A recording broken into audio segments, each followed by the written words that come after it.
Hey guys, it's James here with Kickstarter Board Game Spotlight, and I am here with Tim Eisner from Weird City Games, and he's got an awesome game, March Advance Minions of the Meadow, on Kickstarter right now. Tim, say hi. Hey, my name is Tim Eisner. I'm one of the designers of March of the Ants, and I run Weird City Games. Awesome. So Tim, right out of the gate. So I'm reading. I didn't know much about your project until the Kickstarter came out. I go on there and I'm checking out. Sets up in 5 minutes. Plays an hourish, 4X experience similar to Eclipse or Twilight Imperium. Yeah, I'm hooked. So you got me for the $55. Give me both of them. So tell us a little bit about your game and why that statement kind of rings true. So March of the Ants is a 4X game. It's sort of a mid-range 4X game, and that you are building your ant colony. You're exploring out into the meadow. You're going to harvest different resources from the board, and you use those resources both to build your presence in the meadow, to evolve your ant body with different heads, thoraxes, and abdomens that will give you unique powers and unique abilities. And so it provides a similar experience to Eclipse and Twilight Imperium in that it's got the same sort of expansive feel.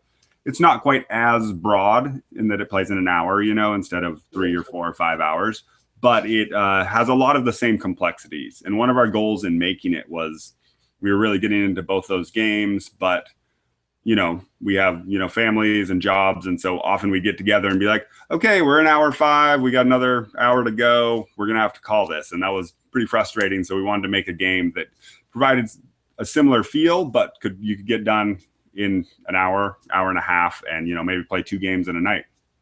Awesome. Yeah, I got Eclipse. I got almost all the expansions to it. It sits there on the shelf and gets pulled out, I always take it to the cons because then you got that huge block of time and you can really get it out. But yeah, that's why when I saw that I was like, man, this is going to fill a niche and get that itch off for me when I want to jump into that kind of game. So I was noticing on the Kickstarter that about half your backers are kind of in the boat with me. They're pledging not just for the expansion, but they're pledging for the base and the expansion because you guys sold out of the first run. So can you kind of give us a rundown? What's essential to have fun as someone who hasn't played the base yet?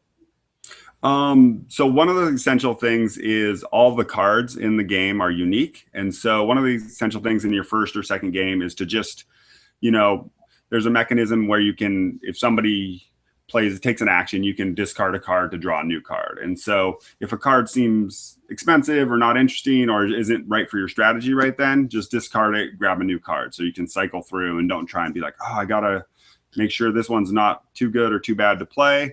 Another thing that's sort of essential that sets us apart a little bit from Eclipse or Twilight Imperium is battle. While very important to build up your army and build up your ants, battle capabilities, isn't the essential path to victory.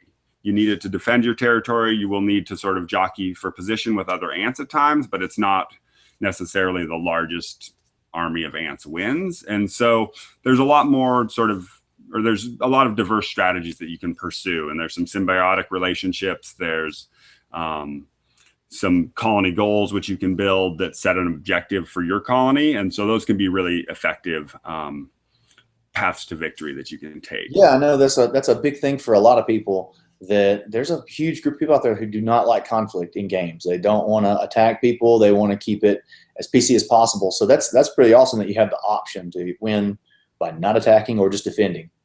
Definitely. Yeah. And the way that sort of plays out, and another thing that I give, new players sort of when I'm demoing the game or teaching it, is that battle is costly for both sides, which is, seems pretty natural and normal. And that, even if you win, you're going to lose some of your ants. And it costs those resources to go into battle. And so while it is important at times, it's not necessarily like, okay, march to battle right off the bat. Cool. So one of the things that I've read a lot online about themes. So I've seen people that said, what were these guys smoking when they made this theme up? Then I've seen the other camp of, dude, this is the best theme I've ever seen ever. This is the greatest thing. So just give us some background on what inspired you to do this theme and that sort of thing. Definitely. Well, I got into board game design like 3 or 4 years ago. Was like many other designers, playing a lot of games, and like, hey, I want to do this myself. And we always talk about games, so let's do it. And my good friend Ryan Swisher, who co-designed March of the Ants with me, I was trying to get him into it. So I was thinking of ideas and trying to pitch him on some stuff. And about 12 years ago, he had done a big, huge art project and made all these ant paintings. I have one of them behind me here. Oh, nice.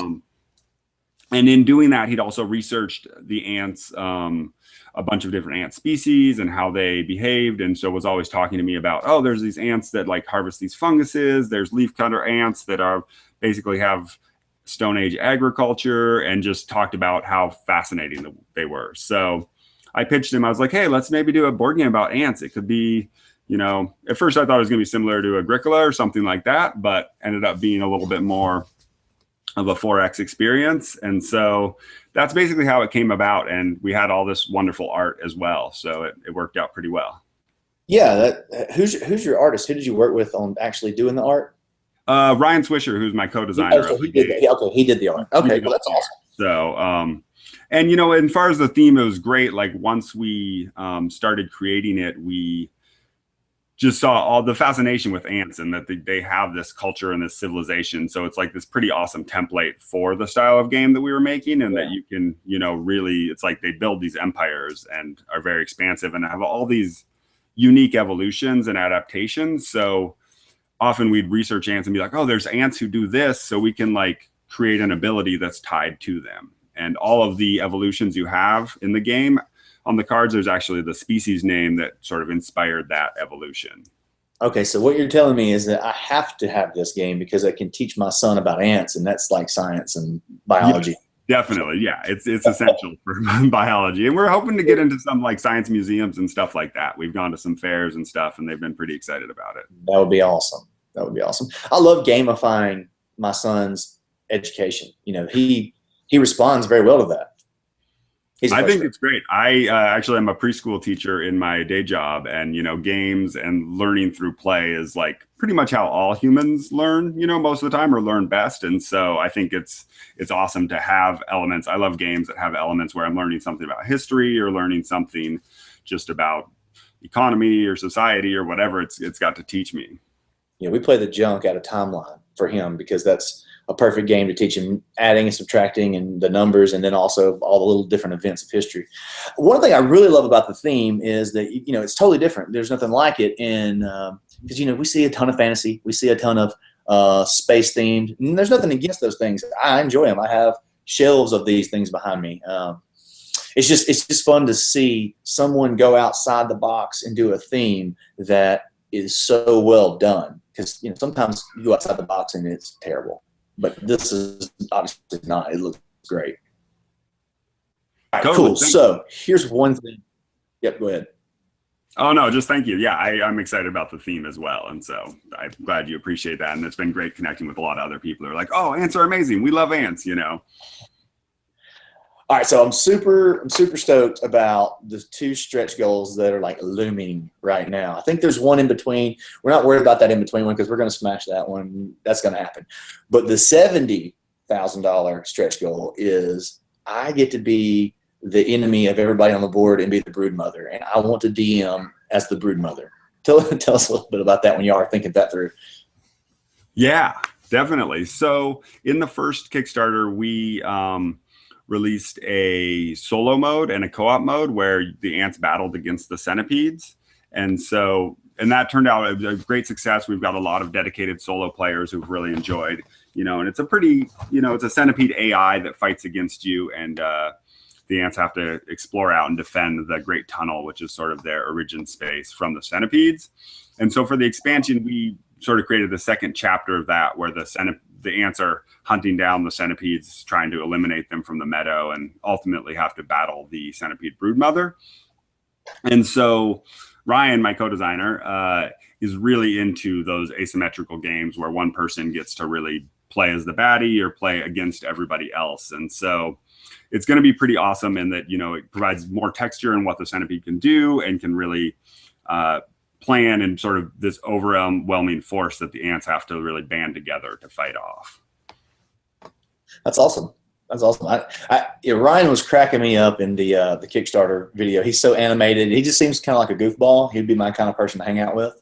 He is really a goofball, and he's kind of a mad genius. And he's sort of the super pizzazz part of the design team. I wish I'd been able to coordinate. He's at work right now. And I'm more of the like, okay, let's bring it back home and make sure everything's copacetic. But yeah, it's great to be collaborating with him. Awesome. So the 75,000 stretch goal, because we're probably going to get there. Let's talk about that for a second. Do we get a hint on this mysterious ultimate terror?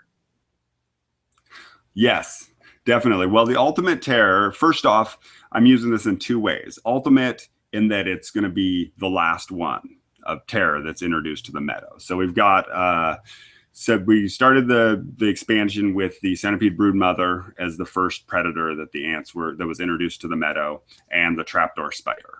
And then the backers have voted on including the ladybug and the praying mantis.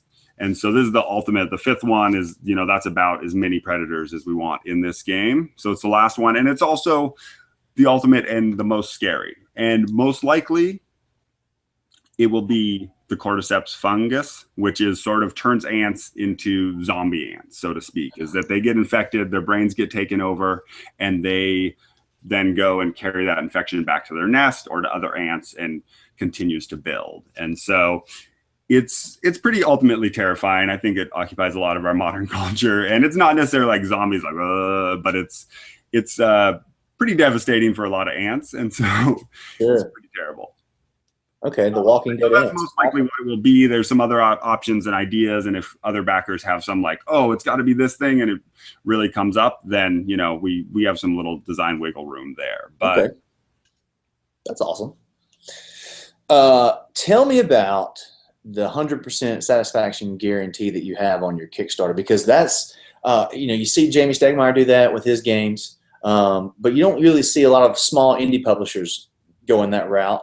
So tell me a little bit about your mindset on that and kind of why it's on there. Definitely. Well, Jamey Stegmaier was a huge inspiration and source of, sort of guidelines or ideas for how to structure my Kickstarter. Like the first one, I definitely took a ton of cues from what he did and just generally really liked his philosophy. And so that was one as well that I was like, this makes a lot of sense that in Kickstarter, I'm coming on here. No one knows me or knows how good my game is or how good the final product's going to be. And so if I'm asking them to sort of pay up front, 6 or 8 months before it's going to be delivered, then, I want to stand by it. And, if they're not happy with it, if they don't think it's as good a game as they like, or they feel like, oh, this wasn't really how it sounded or how it was advertised, then, I'm happy to give them their money back, because I know that I'm really dedicated to providing them an awesome product and feel very confident in the game and confident in the ability to deliver. And so, similar, I think Jamey Stegmaier has written about this a little bit, that he's only had, X number, which is a really small number, 5 or 10 per campaign, that are like, hey, this wasn't really what I wanted.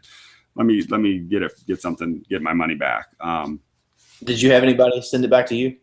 I didn't have anybody send it back to me before I even shipped it. Somebody was like, hey, I just changed my mind. I really don't want this. And I was like, all right, if you're really like done and feel that way now, I'd love to give it to you so you could actually play it, but it saves me from shipping it to you and you shipping it back. So, yeah, no one's actually taken us up on that. And I'm, if somebody does, I'm happy to, if they're not satisfied, like I want to make it right. And, Sure. Obviously, I think that says a lot about you, and it says a lot about your passion for your game. I bet there's some sort of correlation there between people that would offer something like this and people that deliver really good games. If you were delivered a crappy game, you would probably get a bunch of games back, but you've obviously delivered a great game. So that's awesome. What's been your favorite part of developing this expansion? So you got your base, you did it. It was successful. You sold out the first print run, or like you guys did in the video, you gave the old ka-ching or the kapow or whatever that was. It was awesome. What's been your favorite part of developing this expansion?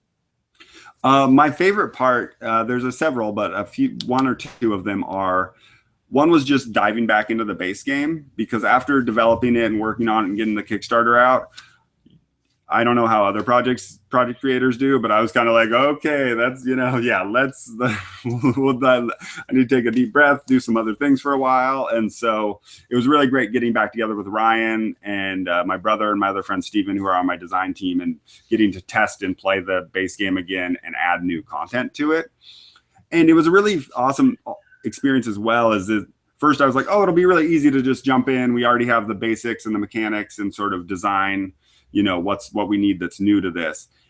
And then we got in there and it was like, well, the base game is already really good. I already really like it. And so I don't want to like break it or tweak it or make it too, like add something that's unnecessary. And so it was a neat design space that was different than the original design space and are different than other games I've worked on, in that it was like, okay, I really need to make it fit and make it make sense with what's already here and expand upon it in a reasonable way. And I feel like we've really accomplished that in creating something that interacts pretty seamlessly with what's already there and adds, more depth and complexity without being like, okay, here's a bunch of other things here and new stuff over there, and sort of creates this bogged down environment, which some expansions do, which is a trap that you can get into. We're not looking at you, Dominion. Dominion. All right, so if I'm walking by your booth and you've got 30 seconds to kind of draw me into the game, what's your 30-second pitch on drawing me in? Or hopefully if somebody's watching this and they're a backer, a potential backer, you got 30 seconds to convince them. What's fun about your game? Why are they going to enjoy it?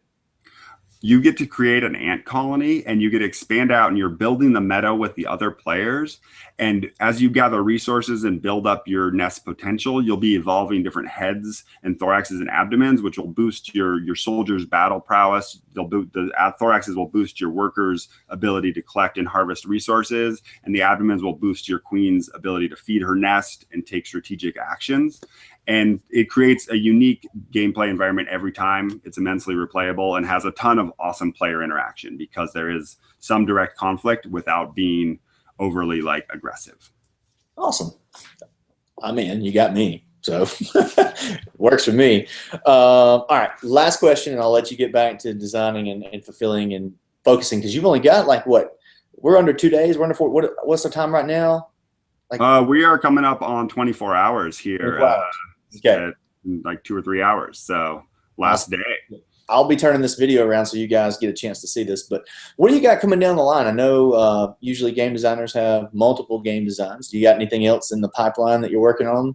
I do. I actually have another game, Little Pig, that I did a Kickstarter for last fall that wasn't successful, but I've been retooling that and reworking it a bit. And so hopefully this fall I'll be launching that again.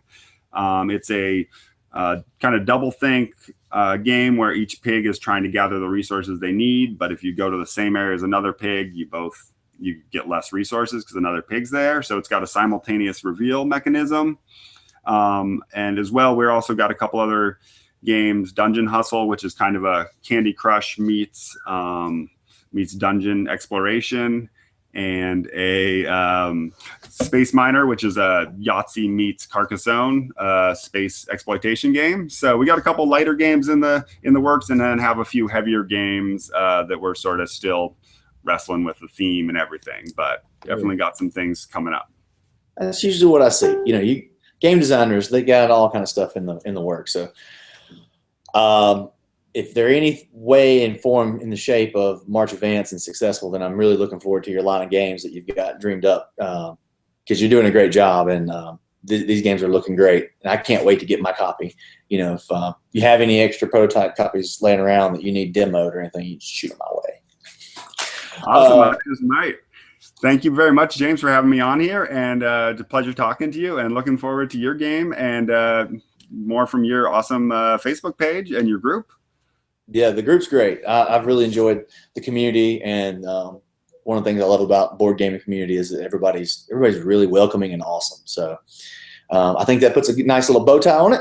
And so thank you guys for watching. We appreciate it. Go be kind to someone today, play some games, and back this Kickstarter.